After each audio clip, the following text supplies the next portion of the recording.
Ready? 3, 2, 1. Nickelodeon All-Star Brawl is a bad game. Fight! No, it's not. It's a good game. At its core, Nickelodeon All-Star Brawl is a good game, but there are some glaring issues with it right now that make it very difficult to enjoy. But before we talk about those things, let's talk about what makes this a good game. This is a competitive platform fighter that will be good for people who are frustrated with Nintendo over Smash Ultimate, but the differences are pretty obvious. For example, this is a very fast-paced game. You'll notice in this gameplay that moves are coming out a lot quicker, combos are stringing together a lot easier in this game. Even though this is a mirror matchup, this is kind of the stuff you'll be used to seeing in this game. Because it's so fast-paced and the combos string together so easily, it has a way of making you feel really good when you're doing well, and really bad when you're just getting trashed. Like, look at that combo. Some of the other things that are, a little bit more obvious that are awesome about the game is, it's great IP. They're marketing this game towards the competitive scene of platform fighters. And the people in the competitive scene are not the 8 to 12-year-olds who are watching Nickelodeon right now. It's the people who are watching Ren and Stimpy, Cat Dog, and the like, right? And that's who's in the game, and not just those characters, so if you've heard of them, there's also extended characters from those, like Powdered Toast Man, right? If you didn't watch the show, you'd have no idea who Powdered Toast Man is. And then there's your more obvious characters that are still very good, but not as, dated. SpongeBob, Aang, Toph, Korra, Patrick, the like, As well, this game has confirmed support from the devs. Not only competitive support, but they've guaranteed DLC as well. So this game, the devs have said that they are tired of platform fighters and their devs not listening to the fans. Obviously, they're talking about Nintendo, where we have issues with, the netcode or things like that, or we want certain things changed about certain characters, and we just don't get heard as the Smash community.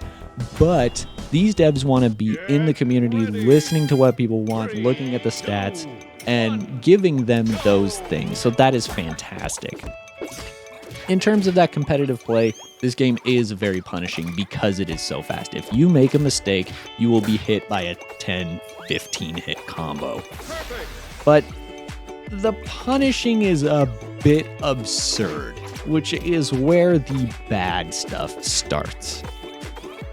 There are a lot of infinites in this game. Infinite combos, literally hitting one move and dying.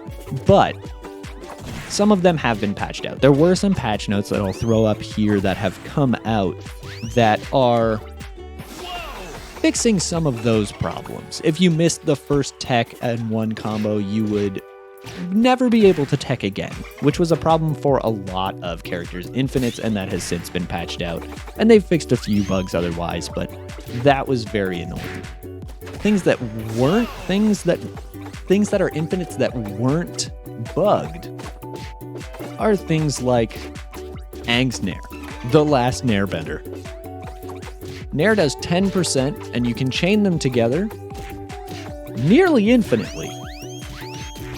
You just hit the Nair, you air dash down over and over and over and over again. And if you can finish the combo, it's an infinite and you're solid. And if you can't, you're up like 90% on your opponent.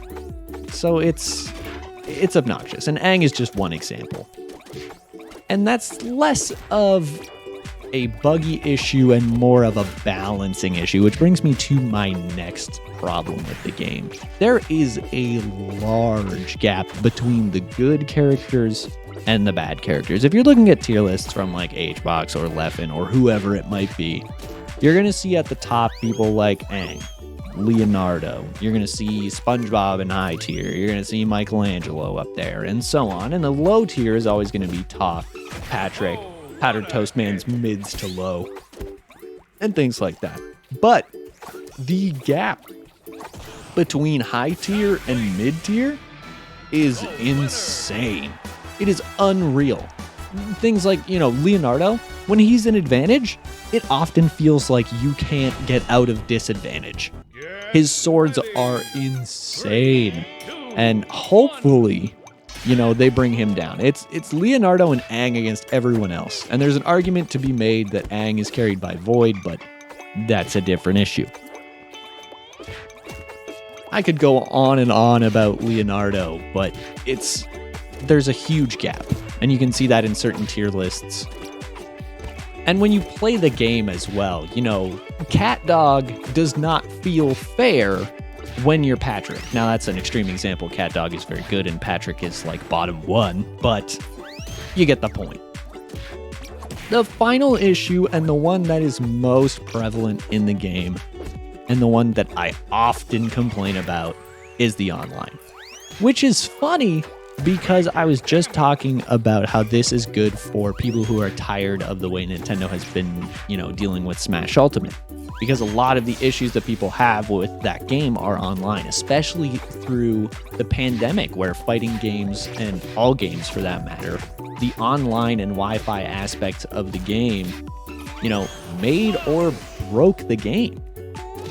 In Smash Ultimate's case, it was good enough, but there were some glaring issues. People have been asking for rollback netcode for a long time, so when Nick All-Star Brawl said, yeah, this game's got rollback netcode, it caught everyone's attention. Everyone was a bit excited, but then when you say good online, you're gonna turn quite a few more heads. But what you are seeing in the footage we've been watching all video is the average connection in Nick All-Star Brawl. It's not ideal. You can see, both me and him skipping all over the place.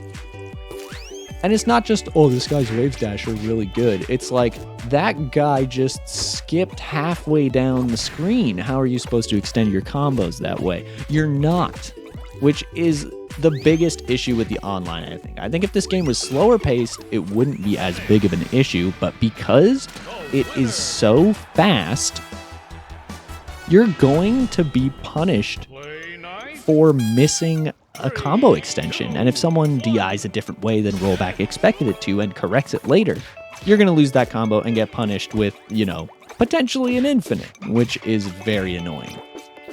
You can see it a few times in the game that, one of us is being comboed and then we'll just fly off to a different direction, or we're trying to recover and we skip halfway down the screen.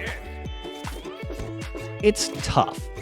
It is a tough position to be in, where you advertise the online advantage of this game to almost certainly your biggest competitor, and then your online looks like this.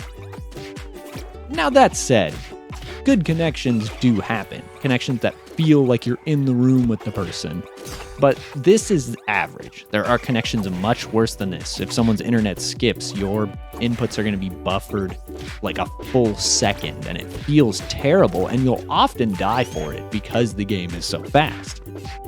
Overall, Nick All-Star Brawl is a good game. At its core, it is a platform fighter with rollback netcode with guaranteed competitive support. And that, on its face, is fantastic. And that's what we were going into this game thinking. But now that we've got our hands on it, there are definitely some giant glaring issues with the game. Let me know down in the comments if you agree with what I'm saying. Let me know if what I'm complaining about, isn't fair, or if there's something I missed that you don't like about the game. But let's not make it all negative. Tell me what's good about the game that maybe I didn't mention, or tell me something that you like about the game in general. If you like the video, hit a like. If you want to see some more Nick All-Star Brawl, maybe some Smash Ultimate, and a little bit in between, you can hit a subscribe as well. Don't forget about the bell. Thank you guys so much for watching, and I'll catch you guys in the next one.